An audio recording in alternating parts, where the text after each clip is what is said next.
Hello everyone, welcome to my channel. Good morning అందరికీ, నమస్తే. ఈరోజు మా ఇంటి స్పెషల్ బిర్యానీ, అది కూడా కుక్కర్లో ఎలా చేసుకోవచ్చు, ప్రెషర్ కుక్కర్లో అనేది ఈరోజు మీకు డీటెయిల్గా ఎక్స్ప్లెయిన్ చేస్తున్నానండి. సో ఫస్ట్ చూపించిన విధంగా మీకైతే ఏంటి బిర్యానీ దినుసులు అవసరం పడతాయో అవన్నీ కూడా మీరు ఎంత క్వాంటిటీలో చేస్తున్నారో అవన్నీ కూడా వేసుకోవాలి. సో నేనైతే ఇలాచీ తీసుకున్నాను, లవంగ, దాల్చిన చెక్క, అనాస పువ్వు, తర్వాత మరాఠీ మొగ్గ అండ్ స్టార్ పువ్వు, ఇవన్నీ కూడా తీసుకున్నానండి. సో ఇవన్నీ మీరు ఎంత క్వాంటిటీలో తీసుకుంటున్నారో మీ అందరికీ తెలిసే ఉంటుంది. నేనైతే లవంగాలు ఒక 10-12, తర్వాత ఇలాచీ కూడా అలాగే తీసుకున్నాను, ఒక మరాఠీ మొగ్గ, దాల్చిన చెక్క 2 చెక్క ముక్కలు, అలాగే స్టార్ పువ్వు ఒక 3. అండ్ ఇందులోకి ఏంటి అంటే మెయిన్ ఇంగ్రీడియంట్ నెయ్యి కరిగిన తర్వాత వేడెక్కిన ప్యాన్ లో మనం ఈ మసాలా దినుసులు హోల్ గరం మసాలా అనేది వేసుకోవాలి. వేసుకున్న తర్వాత నేను చూపిస్తున్న ప్రాసెస్ ఏదైతే ఉందో అదంతా మీరు పర్ఫెక్ట్ గా చేసుకోగలిగితే గనక చాలా ఈజీగా ఫాస్ట్ గా మీకు ప్రెషర్ కుక్కర్ లో బిర్యానీ అనేది రెడీ అయిపోతుంది. సో ఆ ప్రాసెస్ అనేది మీకు ఇప్పుడు వివరిస్తాను, చూడండి. సో బిర్యానీ దినుసులన్నీ కొంచెం ఫ్రై అయిన తర్వాత ఆనియన్ చీలికలుగా కట్ చేసుకున్న ఆనియన్ ఏదైతే ఉందో అవి కొంచెం నెయ్యిలో వేయించుకుంటాం. వేయించుకున్న తర్వాత కొంచెం అది వేగుతున్నప్పుడే కొంచెం ఆకులు, పుదీనా అండ్ కొత్తిమీర ఆకులు కొంచెం వేసుకొని అది ఫ్రై చేస్తూ ఉండాలి. మీరు అందరూ అనుకుంటూ ఉంటారు ఆయిల్ అయితే చాలా తక్కువగా ఉంది, అదేంటి అనుకోవచ్చు.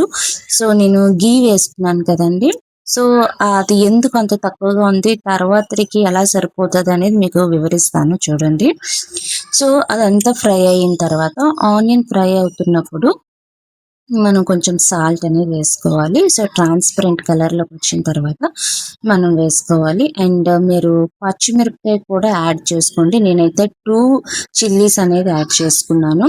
సో ఇక్కడ మీకు ఇంకా మరి ముఖ్యమైన ఇంగ్రీడియంట్ ఏంటి అంటే, నేను చేస్తున్న బిర్యానీ బాస్మతి రైస్తో కాదండి, కామన్గా వైట్ రైస్, మనం ఇంటిలో డైలీ తినే వైట్ రైస్ ఏదైతే ఉంటుందో ఆ రైస్ తోటి బిర్యానీ చేస్తున్నాను. ఇలా చేస్తే మా అత్తగారికి చాలా ఇష్టం బాస్మతి రైస్ కన్నా. ఎందుకు అంటే బాస్మతి రైస్ కొంచెమైనా ఒక్కొక్కసారి ముద్ద అవ్వచ్చు, లేదా పలుకుగా ఉండొచ్చు. సో కొంతమంది ఇష్టపడతారు, ఇష్టపడకపోవచ్చు. సో ఈ రైస్ అయితే మా ఇంట్లో వాళ్ళందరూ ఇష్టపడతారు. మెయిన్గా మా అత్తయ్య గారికి ఇదంటే ఇష్టం కాబట్టి దీంతోనే ప్రిఫర్ చేయమంటారు. సో అలా చేస్తూ ఉంటాను. అండ్ నేను చేస్తుంది ఏంటి అంటే చికెన్ బిర్యానీ కాబట్టి ముందు చేసిన ప్రాసెస్ అంతా ఒకటైతే, సో ఆల్రెడీ తెచ్చుకున్న చికెన్ ఏదైతే ఉందో 2-3 టైమ్స్ బాగా వాష్ చేసుకున్న తర్వాత కొంచెం ఆయిల్ వేసి అది కళాయిలో ఒక 60-70% వరకు కుక్ అయ్యేటట్టు చూడాలి.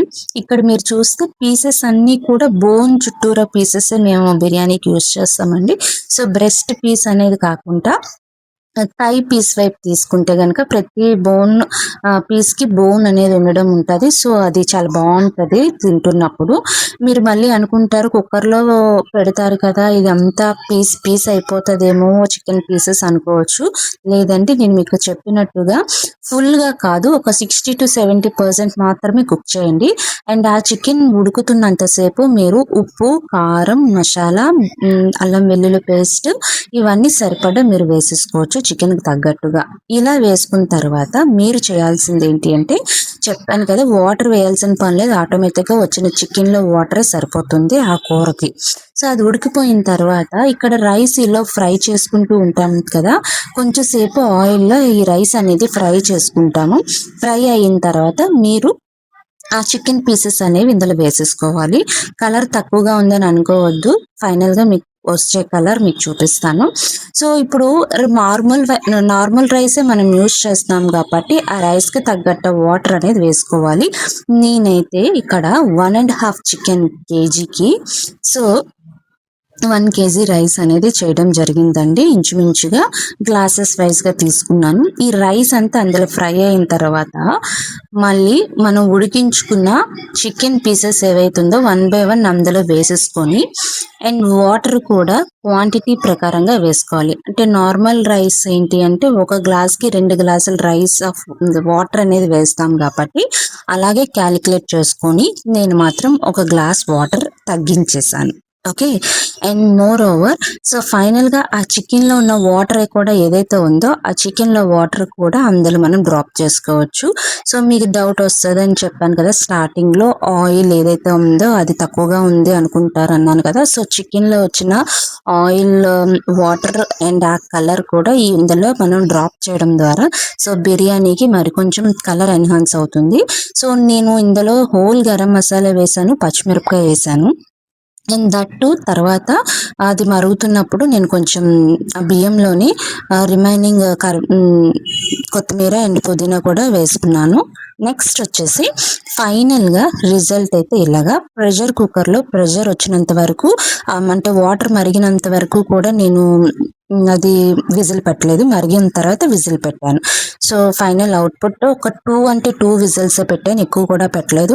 అడుగు అంటకుండా జాగ్రత్తగా తీసుకుంటూ ఉంటే ముక్క విరగకుండా డిష్ అవుట్ చేసుకున్నాను. అండ్ వాళ్ళందరికీ ఇస్తే గనుక చాలా హ్యాపీగా ఎంజాయ్ చేశారు. చాలా బావుందన్నారు. సో మనకి ఫైనల్ రిజల్ట్ వచ్చేసరికి చాలా బావుందన్నారు. ఎవరైతే ఇప్పటివరకు చూసారో thank you so much. And first time చూసిన వాళ్ళకి సబ్స్క్రైబ్ చేసుకోండి. Tata bye bye. See you.